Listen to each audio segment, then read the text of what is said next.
Hey guys, welcome to the channel. This is part 4 of what if Naruto was sent to the Highschool DxD universe during the fight with Kaguya.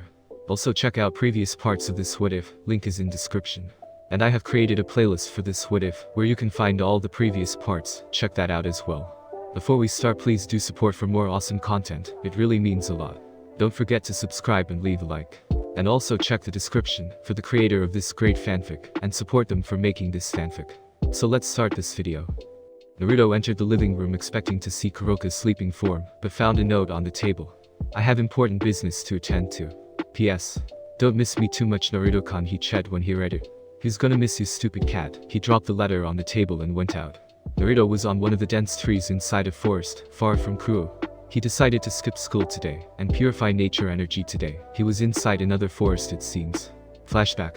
It's been a month since Naruto's fight with Daisuke, and ever since then, he's been trying to awaken the hero faction, sent other people after him, mostly pawns in large number. They always seemed to know where he was holding, no matter how good it was. He was inside a fortified forest, which has served as his home for 2 weeks now. He ate different fruits from the trees around, and games for source of meat. The Bijuus were still in their slumber, and he hadn't found a way home. All he did was hone his skills, and learn new ones. He had different groups of clones working on Katon and Suiton Jutsu. He tried to summon the toads back at home, but no matter how much chakra he pumped into it, only the intricate dark pattern appeared. No poof of smoke. No giant orange toads. No space-time ninjutsu achieve. He was really angry that day, so he tried to summon them again and again and again. Unfortunately, he couldn't reverse summon himself. When he tried to, he was pushed back violently, as it felt like his body was disintegrating cell by cell. His bloody form lied down on the clearing, as he watched the clouds slowly drift off. He cursed his luck, and as he punched a mini crater on the floor. He tried to summon again, but this time, his Rinnegan activated. Kuchius no Jutsu. An enormous 3-headed dog stood in front of Naruto. He sighed, and dispelled the dog. Talking about the Rinnegan, Naruto's Rinnegan was different. It had special marks on it like Sasuke's, but instead of having 9 tomos, it had a different pattern, overlapping the ripples of the Rinnegan. He hadn't explored this new Rinnegan yet, due to the fact that he hadn't mastered the base Rinnegan abilities.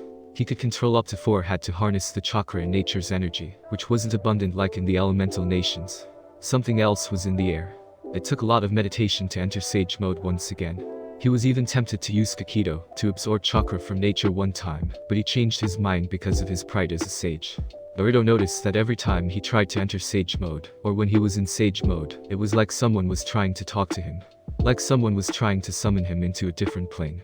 The connection itself was very weak and fragile, but there's something that's telling him not to find out what or who is calling him.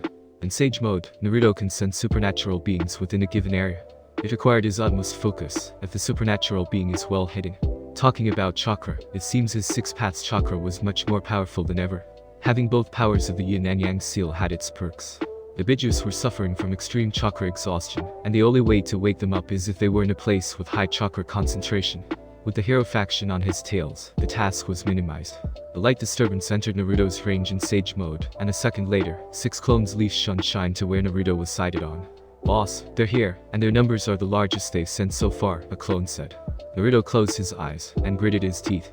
He never really enjoyed killing, or too much violence. He'd rather bring out the good in people, but these guys just don't know when to give up, and his patience was running thin.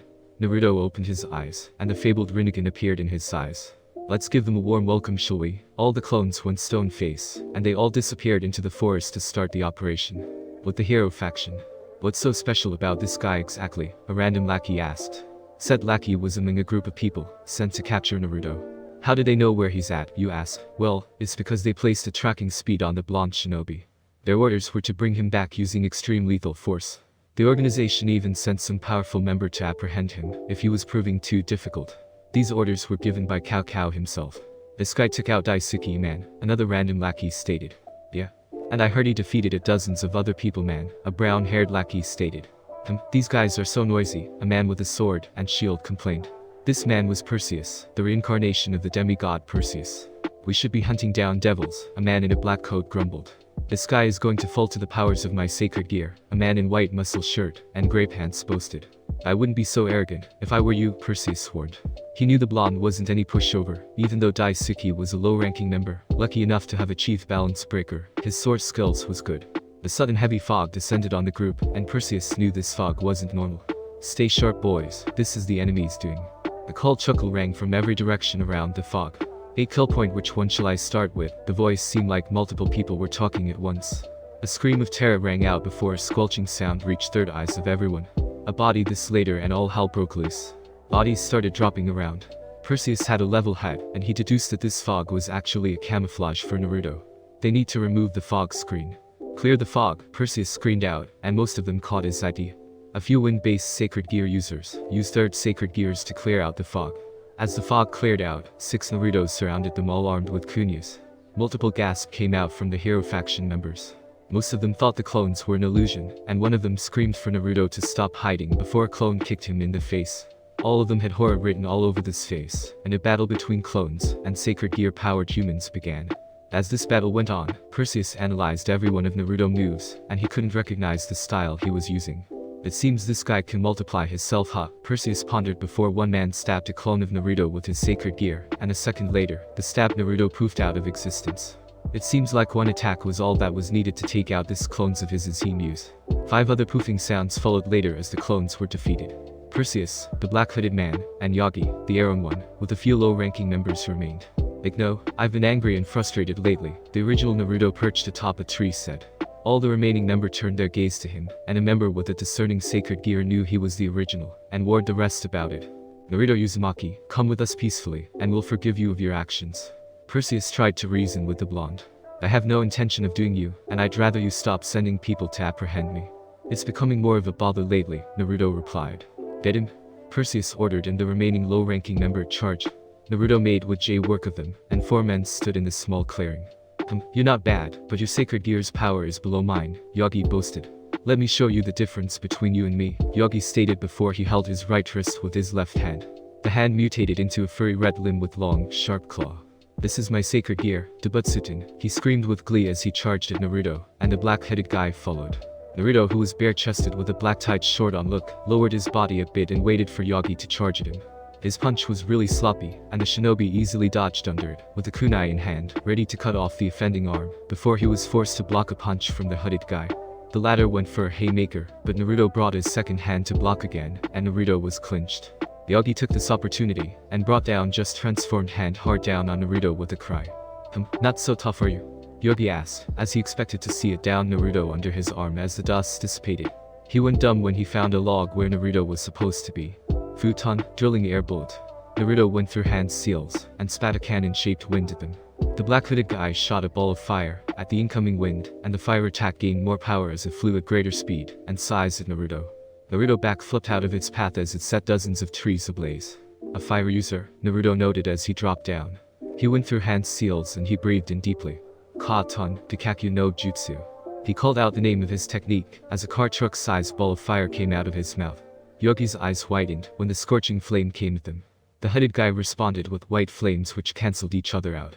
This guy is no pushover, Yagi. I suggest you become serious, the hood admonished. Yagi gritted his teeth out of frustration, because he had to use his balance breaker. His balance breaker allowed him to transform into any kind of mystic animal he wants. He took the form of a red, 6-eyed giant beast, with white bone armor around its midsection, arms and tails. He roared at Naruto, as he charged at Naruto on all fours. The ground shook, and trees toppled as he neared the blonde shinobi. The shinobi took a massive leap over his hammer fist. Ka-ton. Flame bullet. Naruto breathed a stream of fire on the beast while he was upside down in the air. The flames covered the red beast, and it raged on as Naruto landed. Yagi transformed to a dragon-like beast, with 2 pairs of insect wings, as he fanned the fire away from his body. Aren't you forgetting about me? The headed guy threw a punch at Naruto, which was ignited with white flames, as a ball of flame passed through Naruto's face. He took a step back, and brought his fist to block a jab punch, and slapped a palm strike. He noticed his hand were singed off a bit. The dragon beast slapped Naruto with its tails, as he went on a collision course with the hooded guy. He lit his fist up, and buried it in Naruto's stomach. Naruto coughed up blood and Perseus went wide-eyed. I don't have time for this, he said coldly. Naruto let out a smirk, and Perseus' alarms went blaring. Art is an explosion. The shinobi did a one-handed tiger seal, and exploded right in front of the hooded guy, who was sent skidding across the floor with his cloak burning off. He exploded. A still wide-eyed Perseus was having a hard time believing that the shinobi just committed suicide. Futon, Kazakiri no Jutsu. Blade winds came out of Naruto's hands, and cut off the limbs of Ikki transformed state. He roared in a pain as he fell without his limbs for support. The hooded man stood up to receive the Uzumaki Rennin performed by the clones of Naruto. Yagi transformed again into a huge snake this time as he charged at Naruto with its fangs dripping poison. The charging snake reminded Naruto of a certain time in his youth. "I will not be swallowed by a snake again." Naruto screamed out as another clone of Naruto descended from above with a huge Rasengan that was big enough to cover the snake's head entirely as it grinded its skin to mush. The snake transformed back to a bleeding Yagi in the crater created by Naruto's attack. Most of the forest had been destroyed, and their fight was bound to attract attention without a barrier. "This fight has gone too long, Uzumaki Naruto. I'm afraid I have to end this in an instant," Perseus said as he unsheathed his sword. Naruto had a feeling this guy was different from the other, and he was proven right when he blurred into existence in front of him with his sword about to stab him through the heart. He quickly substituted with a log, and he appeared behind Perseus with an Hirai Shin kunai ready to pierce his spine. Perseus used his sword to slap Naruto's kunai away, and he used his shield to block Naruto's haymaker. He kicked Naruto's unprotected midsection and Naruto flew back due to the power behind the kick. He righted himself midair and landed on both feet. "Just come with us, Uzumaki-san," Perseus said. "Why do you want me so bad?" the shinobi asked. "Your abilities would be very useful for the hero tribe," he answered. "I'm sorry, but I can't join you." "I can't afford to join any organization," Naruto said. "A shame, really. Perhaps we can come to a negotiation," he asked. Naruto pondered for a while and he made up his mind. "Forget it. We can't come to a negotiation." The shinobi wondered if he could find someone in their ranks that could help him get back home, but dismissed the thought because these people wouldn't let him go. "Your sacred gear is quite unique, Uzumaki-san. It feels a lot like chakra, but what you are doing is impossible for a yokai," Perseus stated. There was that word again. Yokai, the word seemed to have a link with chakra. Naruto was thinking, but it couldn't be true, right? "Tell me about these yaukais," Naruto requested. "More like ordered." "You know nothing about a yokai and you live in Japan?" he asked as if it was something Naruto should know. "Just answer me," Naruto screamed out in frustration. Perseus dropped into another stance. "You'll have to beat that out of me," he said. Naruto narrowed his eyes. And then his chakra levels spiked for a second before he couldn't feel his energy anymore. Perseus' eyes dilated to epic proportions. Perseus had only one hypothesis in mind. This guy was on a level he couldn't comprehend. "I'm sorry, but many people are counting on me," Naruto said as his face became emotionless. Naruto raised one hand up as a Rasen shuriken came to life in his hand, with its loud screeching sound. Perseus knew he had to act fast because of the amount of energy he felt in that technique. Perseus didn't want to know what happens when that attack hit its target. He knew he had to act fast, or he was toast. Kappa Medusa and Mineralization Naito. Perseus had activated his balance breaker. Medusa's head flew off of Perseus' shield, grew in size, and stayed afloat in midair. The snakes on his blade came to life, and charged at Naruto. Naruto reared his hands. Medusa's eyes opened. The snakes were 4 foot away from Naruto. The shinobi leaned forward, and threw his technique at Perseus with a cry of Futon. Rasen Shuriken. The snake stood no chance against the technique, as it cut through them, and took off at a frightening speed at Perseus. He brought up the shield. Medusa's eyes charged up a green beam. Naruto stared at the floating head. A bright light engulfed the whole forest. Flashback end. It was evening when the shinobi was done purifying nature around. The shinobi opened his eyes, to see a group of fallen angel, and priests surrounding him with light spears, and holy weapons pointed at him. But look, it's a group of crows. A murder, Naruto laughed at his own pun. "Devil-loving trash, we will purify your tainted soul, trash." A female fallen screeched. Naruto sighed. "Do I look like a bat to you?" he questioned, still sighted on the ground. "Shut up, devil lover," a priest screamed out, as the 4 of them charged at Naruto. With Issei. Issei was out jogging for the last day of their training before the raiding game. He knew he was weakest member of Ria's peerage, but there was this chibi Issei with devil wings on his shoulders, screaming out Asia. "Asia. Damn it," he screamed out. At least she was good at magic than he was. He yucked at it, but still he wanted to protect her. There was something about her smile, her countenance, and how his mood brightened up every time he saw her. He wanted to be strong enough to protect her, and maybe he could see some Oppai. Riser's peerage had lots of pace. "Blonde bastard," Issei screamed out with anime tears. As he was lamenting his lack of Oppai, he sensed a familiar energy. A familiar fear gripped him, but this time, it wasn't as worse as before. He picked up his pace as the boosted gear appeared on his arms. "Goose." A voice bawled out from his gauntlet, as his speed doubled. A minute later he came to a halt behind a tree. He could see a group of fallen angels, and they had their weapons out, pointed at a blonde man sitting on the floor. The man had blonde unruly hair, long blonde unruly hair. Shoulder-length unruly hair. He heard the man ask them a question, and then it clicked. That dull tone, it was the broody sensei. And he was in danger.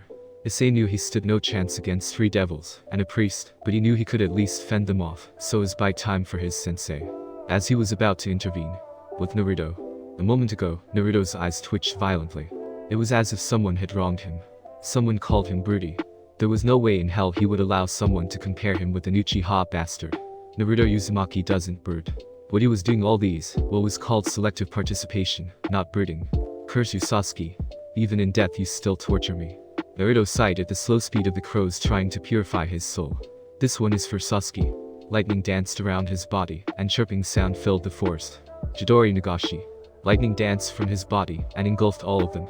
The lightning died down to show an unharmed Naruto wiping off imaginary dust from his clothes, and 4 unconscious or maybe dead bodies on the floor smoking.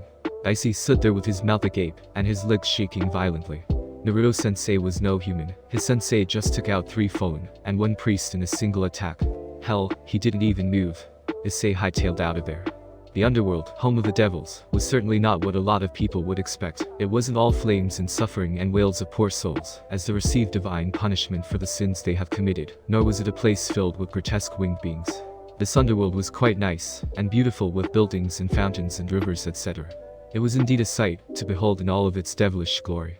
In a particular dimension, when brown-haired pervert was getting his ass beat by a certain blazing chicken. Everything that could go wrong went wrong. Issei wondered why this was happening. He trained his ass off, just to save his Bucho from this horrible fate of her, but even with all of his training, his body gave out on him due to the multiple boasts he attempted and now, his weak, prone body was on the floor.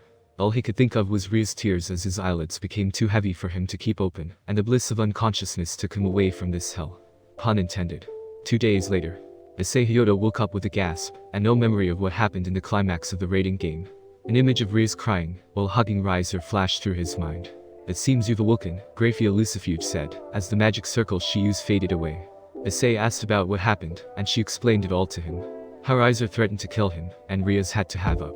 Fresh tears streamed Issei's eyes, as he lamented his inability to keep the promise he made. Grafia-chan tried to tell him it was inevitable, but still, it hurts to know how weak he was, and the sacrifice she made. Grafia-chan brought out a paper with a magic circle on it, and gave it to Issei. With these, you can get to the wedding party. Grafia explained. Issei's face contorted with anger. Are you telling me to attend it? If you want my sister back, barge into the hull. Those are Surzicha-sama's words, Grafia said as a white magic circle teleported her back to the Underworld. Issei stared at the paper for a moment, before Aja entered his room and expressed how happy she was to see him. He told her he was going back to the Underworld to bring Ria's back, but Aja wanted to go with him. He declined her offer, and made a promise instead. A promise to bring back Ria's no matter what. There's something I want you to do for me, Aja, and only you can do it, he said. I'll do it for you, Aja agreed. She exited his room, to get what he wanted. At Naruto's house, a certain blonde shinobi stared at the white ceiling, with total boredom. His boredom was so great, a black aura surrounded him, and the vision of a masked silhouette wearing ninja guard crossed his mind. It'd been a week and 2 days now, and his predictions were true. No sight of the young bats in Kuo Academy. The Catwoman too wasn't around, and for a while he enjoyed it before his boredom caught up to him again. The shinobi turned his head to a clatter behind him to see Kurama's munching on a price of meat, and the other Bijuus just doing their thing. Boy, Mina, I'm bored. Tabayo, Naruto said as he interlocked both hands and brought it behind his head. All the Bijuus froze. Aboard Naruto. Again. Hey, let's not lose our heads here. You could go buy one of those things those teenagers love so much, Son Goku said. You mean a video game? Naruto asked. They all nodded. Not interested, he groaned. The Bijuus started sweating bullets before the doorbell tolled, and saved the day. Naruto stared at the door for a while, as the toll continued. He got up, and walked towards the door, and saw it was Issei on the display screen. The boy looked a bit disturbed, if his posture was anything to go by. Sensei. Issei screamed at the door. I know you're in, Sensei. Please hear me out, he begged. The doorknob twisted, as the visage of his sensei appeared. What do you want, kid? He said distastefully. Issei knelt and bowed his head. Please teach me, Sensei, Issei screamed with his head touching the floor. Naruto's eyebrow disappeared into his hair as he scratched his temple. You're not making any sense, Hyodo. What I mean is to teach me how to fight. He begged. Fight? Fight? He scoffed. What makes you think I can teach you? He asked. I know how strong you are. I saw you take out fallen angels without moving from where you were, Issei said. So he was the one, huh? Naruto remembered sensing someone when he took out those crows, but it vanished a second later. Look, Hyodo, I can't teach you anything at all, the shinobi said. Please, Naruto-sensei. I'll do anything. Issei was prepared to do anything. Anything you say. What if I told you to betray the Gremory girl and your friends, he said with a calm face. Issei froze on the floor, not expecting the blonde shinobi's price to be this steep. The brown-haired pervert opened his mouth, but no words came out. Naruto stared at the clouds above. It was becoming habitual of him, like an old man reminiscing about the past. He sighed deeply. Tell me, kid, why do you want power? What is it you truly want to achieve with it? He asked, as he stared at Issei right in the eye. Issei remembered Naruto had asked him a question like this before. He balled his fists hard and took a deep breath. I don't really want absolute power. What I want is power to save Rias from a terrible fate. Power to keep my friends safe. That's enough for me, he said with fire burning in his eyes, looking straight at Naruto's blue orbs. Naruto stared at him. He stared and stared so much it made Issei cringe. Naruto looked at the uncomfortable boy on his knees in front of him, and he smirked. Meet me in that forest in 10 Hyoto, he said as he closed the door. Issei was jumping in happiness before he speed off towards his house to get ready. Boy, what are you planning, Naruto? Kurama asked. Nothing really. Just wanted to help him out. He might be a perverted boy lacking in a whole lot of things, but his heart is where it should be. He has a mini will of fire in him, Kurama. Kurama's eyes widened when he heard Naruto compliment Issei. Ever since they landed on this dimension, Naruto rarely complimented anyone. The last person he complimented was that little Kyuubi. If you say so, Kurama stated. What were you going to teach him? Chomei asked. Inside the force. Naruto was in front of Issei, and said boy was in a position worthy of a private in front of a general. Now tell me, Hyoto, what are your abilities? Issei summoned the boosted gear into his hands. I have the boosted gear which double my powers every 10 seconds. Though there's a limit to how much I can boast, Issei explained as Drake, the dragon inside him, watched with enthusiasm. He wondered what the human would teach his partner. That's pretty neat ability for a boosted gear, he complimented.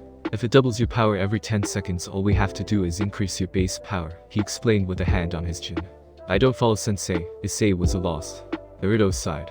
If you had a base form of 10 and with your boosted gear at its limit turns it to 50, then if your base form was upgraded from 10 to 30, then your boosted gear limit would also increase.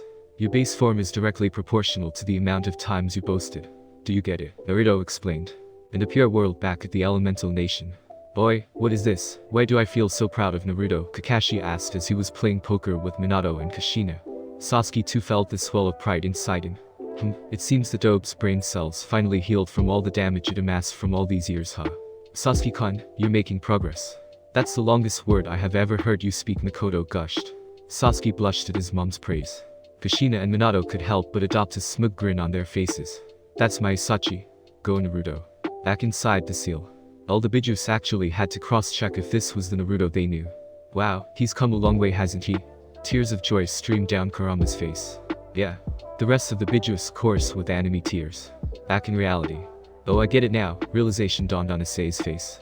Now, don't think I'd go lenient on you, son. You're a devil, and you're much stronger than an average human.